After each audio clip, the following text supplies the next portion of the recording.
How's it going, everyone? In today's video, I'll show you on how you can reset and repair your Razer BlackShark V3 Pro headset. So the first thing that you want to do is to navigate through the side controls right here, and then you want to go ahead and find the power button.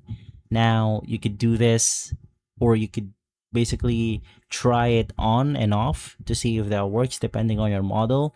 So first things first, you want to go ahead and try it while it's still on. You want to hold the power button for at least 5 or 15 seconds, and then you want to go ahead and don't want to release it until you see a flashing light or rapidly flashing lights on the power button, indicating that it has cleared every Bluetooth connection or dongle connection that it has made.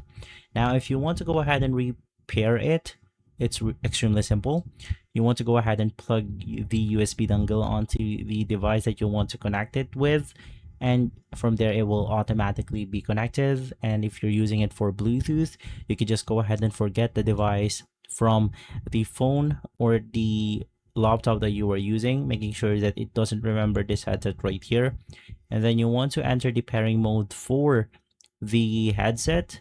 Basically, it's a flashing blue light, and from there it just means that it's ready to be connected. So you can now head over to the Bluetooth settings of your phone or your laptop.